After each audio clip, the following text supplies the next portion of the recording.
Welcome, welcome, welcome. Week six. We're in the middle of the season. Some teams prepping for the draft next season. Some teams trying to make their push for the league playoff. Midwest is not looking like it's going to be as exciting as it was in years past. It's really pretty much a two-horse race. It's unfortunate the league doesn't like it. It's bad for ratings.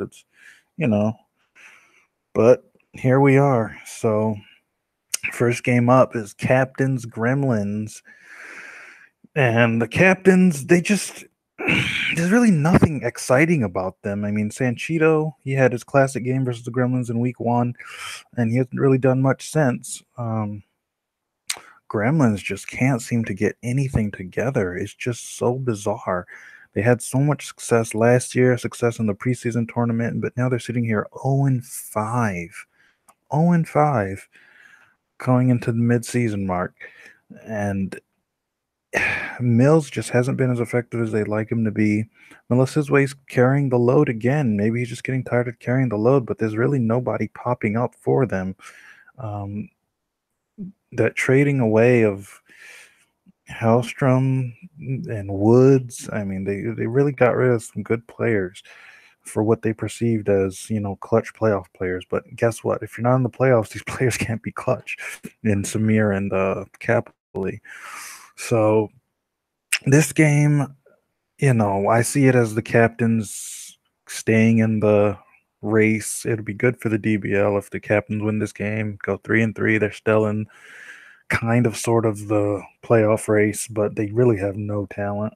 I mean, Brantley's coming up, kind of. I mean, he's a supporting role player. Sanchito's just all defensive. Joseph and Corey are, they're supporting. There's just everybody on this team is a supporting player. They don't have a star. All these players are fine as a supporting role, but without a Travis or anybody, they just kind of fall apart. They have no teeth. And Sanchito's not going to give you performances like he gave you in week one all the time. So I actually think the Gremlins are going to squeeze this one out, get their first win. But for the sake of interestingness, I hope the Captains win. But this shouldn't be a good game. Not going to be good ratings. Empire Jocks. Empire close loss last week versus the Dizzy Devils. Very heartbreaking for them. I mean, they had a chance to swipe at the top of the division, and now they're going to have to really work hard for it. Jocks coming off their first win of the year, they have bright spots. I mean, Robertson's playing fine. He's not playing as like rookie of the year levels, which they were hoping, but he's playing fine. Temp, everything is advertised. He's playing very well. He's leading the team, everything. Rutledge, oh, they don't have Rutledge anymore. They have James Popkins. Yeah, they don't really have many other players. So that's the problem with the Jocks. They really have two players, and one's a rookie, so you can't really expect too much of them. Empire playing very well. Thompson's put together such a quiet career of just solid freaking performances. And it's no different this year. Richard coming on with the offense, brass defense. I mean, this Empire are a scary playoff level team because they have all the spots covered. Travis is twilighting his career, but he's still a great support. Tommy Horn keeping everything together. They've improved on their chemistry. That was the big thing for them. Their chemistry is now they're 14th in the league. They used to be buddy with the Toros at the bottom of the class, but now they're better chemistry with Tommy Horn, the rookie, leading everything, and they know they're a playoff team. They're just trying to get there. Dizzy Devils Sea Dogs 4-1 versus 4-1. Week one game was exciting, flexed up everything. This game's going to be no different. I mean, it's not going to be flexed up because of rules, but Dizzy Devils coming into London at the top of the division after a very dramatic victory over the Dizzy Devils. over the Empire. And Sea Dogs, they had a very convincing win over the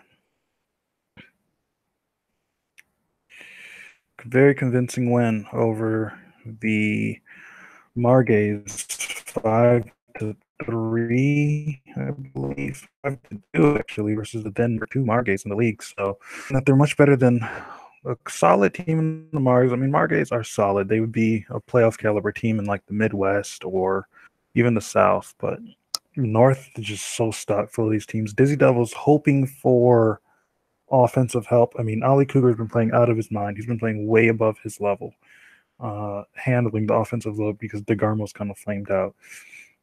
Sea Dogs, they need their signature win, and this could be a very important signature win. They don't have a powerful win, and that's why they struggle to be tops in the rankings. They have, I mean, if you look at their games, their only loss was a super close one to the Empire, and they're only number 5 because they don't have any 60, 65 level wins. And, you know, maybe they can figure out the Dizzy Devils, get Ali Cougar to play bad and scorch them. But until then, they're going to keep fighting in this points race. Diamonds, Margays, this is going to be flexed up. Both these teams kind of mealing around upper mediocrity, I'd say. Margays 2-3, but still promising. You know, they have Jay Woods just playing out of his mind on defense. They were not expecting that from him. They really got him as a dasher supporter, but he's really stepped up his defensive game. Pascal's been playing very well. You know, he's kind of had a down year last year. He's redeeming himself and putting together a solid, quiet season. You know, he's not the face of the league like he used to be, but he's putting together a solid season. And second year, Raj Timar, he's becoming a good player. You know, he's really. Margays are hoping they have a 1-2 punch, kind of like the Toros coming up here through. If Timar can keep improving the way he is, they'll have a 1-2 punch by the end of the year, and that'll be scary. But outside of those 3 players, you know, Irwin and I don't even know the 5th player on the team. They're kind of easy to get out, so it's really 3 against 5 on some teams. And a team like the Diamonds are very good. They had the Pharaohs, you know, they're only 2-3, but the Pharaohs are a very good team, and the Diamonds just learned that the hard way last week. But the Diamonds, Antonio's playing way above his pay grade. Sebastian almost went back in time with Sean, but Sebastian Lyons playing very well at the second arm. And Antonio playing very well. And their Diamonds are just never exciting to watch for some reason, but they're a solid team and they're on the flex now. So hopefully they can hack back into the rankings with the win versus the Margays. I think if the Margays lose this game, they're pretty much out of contention.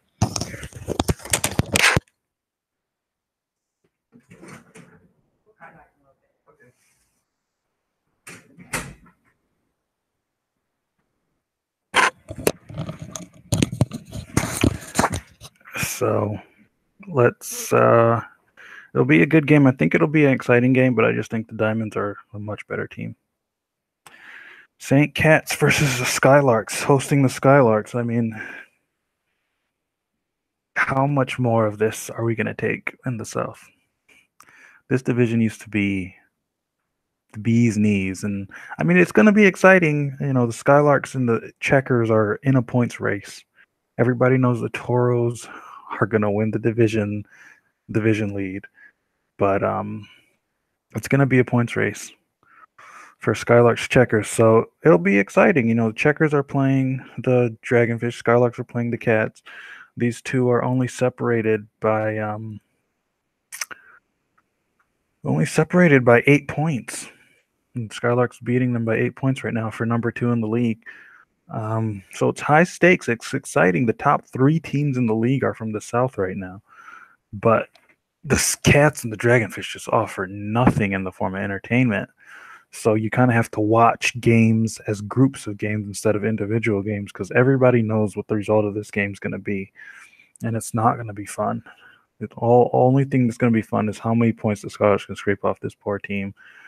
I think, say it ain't so, but I think Ivanhoe's gone after the end of this year. He's way underperforming his low expectations from Reverend Chappelle, the owner of the team, and it's about time. I mean, the team's just stagnated ever since they slowly built up that championship team that went to 2 championships and won one, but they just really don't have a clue what to do next, and they just keep getting old players, and it's just not going to work. So it's just kind of a slow death here, and it's really sad to see because this is a good organization.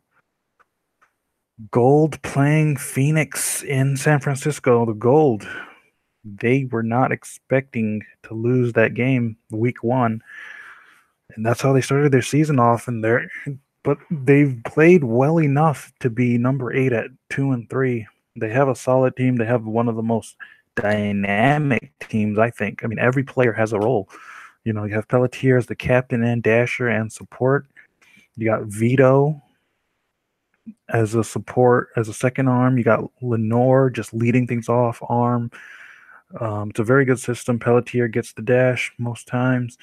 Lenore with the firing arm. It's a lot of pressure on her, but she's improved. And then you have Rookie of the Year candidate in Obama. He's playing very well offensively for them. It's very, everybody's hoping their rookie turns to be an offensive guy, and Obama's played very well. And then you have Kareem Hakeem. He has a quiet role. He doesn't have much index, but he has a quiet role. He's good at, facilitating. He's good at dodging, distracting the team. So in Phoenix, everybody knows Phoenix's deal. They got 2 stars and nothing else. So, I mean, the exciting thing about this game is the Gold and the Phoenix have a matchup for dashing. Streets and Pelletier, obviously the best dashers in the league, and they're going to clash here, and it'll kind of mess up both teams' game plan because they're so used to having the ball to start. So, but I think the Gold will roll through them. Like, Phoenix is just not talented outside of the big 2. Greeley's playing out of his mind, but I mean, the Gold are stacked, so I think it's going to be a 5-2 game. Gold are going to get revenge on week 1. Interceptors, Reapers. Interceptors reeling from another, clutch primetime collapse at home, and the Reapers finally have a win on their shoulders. So, maybe the Reapers are just time to go back to sleep and think about next year, but Interceptors know they have to get back into things, getting embarrassed against their rival on national TV. Just a complete collapse in that final set is just, how do you let that happen? Reapers, everybody knows it in Oklahoma City now. It's T2 and Hansen. That's the team. Miller's playing okay. He's a really efficient guy, but he's not breaking any games open. Jason's given up. And Boris has been on the team for how long? Who knows? He's always just lurking on the team. What does he do? Who knows? And yeah, I think the Interceptors are going to get this 5-3. It's not going to be a very exciting affair. Kyle's playing great. Lindbergh's playing shutout. And yeah, I think Interceptors are way better than the Reapers. Dragonfish Checkers. This is the exact same game as the Skylarks Cats. Just a points race. It's just a points race. How badly can the Checkers win? Checkers are, whether they the 3rd most talented team in the league. I mean, they're playing so well. They're 2nd most star power in the league. They have the 4th best rated roster, obviously with Gerst as the number 1 Dodger in the league. And they have happiness. They really have it all right now, and they're coming together, and they need to come together because after this season, the team's probably going to explode, especially with those violations against the salary cap rules. So it's just pedal to the metal right now. They're hoping they're going to get good enough to when they face down the Skylarks, they can win, and that'll be a major point swing for them if they can get that victory versus the Skylarks. But Dragonfish, who do you have? I mean, Dante's not a star anymore. Ricky Pete, he's relegated himself to being an underling, and nobody else is going to really step up. It's just bad, and Coach Worst is probably gone after this year. So many bumbles in the offseason. So, yeah, Checkers number 3. It's nice to see a new team up so high, and it's exciting to see what the points race holds. But for this game in particular, snooze fest in Florida, probably 5-1, 5-2. Silverbacks, Pharaohs. Man, these two teams, I mean, it's just great matchup after great matchup the Pharaohs have to go through this year. Silverbacks, they still haven't cracked 40-point win, and that's why they are just fading behind, even though they're 4-1 top of their division. Well, actually, they're technically second in their division to the Diamonds, but so the Silverbacks, their goal is to just win the division, go 7-1 division, because they're so far behind on the points race that there's no way they're going to catch up. Not without a stellar performance. I mean, you have Somerset, you have Salazar, yet they're not getting dominating performances for some reason. And Harry Solomon's coming up, the rookie, but they're just not getting dominating performances, and I don't think they're going to be able to get one versus the Pharaohs after the Pharaohs started out 0-2. I think they started out 0-3 actually, but they believe in themselves. They're 2-3. Got Charlie, you got Simeon, Vega's coming on finally. He's coming online. So you never know what can happen here. I think the Pharaohs might edge this one out, and the Silverbacks, I mean, they need every division win they can get because they're not in the points race. But for some reason, the combination of Somerset and Salazar isn't producing explosive performances, and they really need to fix that, because without their division lead, there's no way they're going to make it to the playoffs. But I mean, I expect some fireworks here. I expect a very close, exciting game. Silverbacks probably edge this one out, though. And the final game of the night. Can you believe Week 6 is producing a battle of undefeateds? Scarlet Ember, Texas Toros. Toros haven't lost a game since 2 seasons ago. The final game of last season, 2 seasons ago. Scarlet Ember they're going for 9 straight playoff appearances. It's almost guaranteed with how bad their division is. Sitting at 5-0, hosting the Toros. This is the biggest game for this new arena they have, Omaha Fitness 2. Gonna be very exciting. We've written an article on dbl.com about how the Scarlet Ember, they're a team, they're all community, they're humble, they're not a talented team by any stretch of the imagination when you compare teams like the Toros, but they got that chemistry and they know how to work. They know how to weasel their way out of situations using the other team's psyche against them. And Toros are just dumb brute strength. Everybody knows that, but you can't get mad at it if it works, right? And it's worked for years now. And if the Scarlet Ember can just build up a nice 3-2 lead, if the Scarlet Ember can go 3-2, I think the Scarlet Ember have a 80% chance of winning. They get down early. I don't care how much finessing and mind games you can play with the other team. You're not going to beat the Toros when they're up, when Reed gets going, when Raekwon gets going, and the underlings get confident.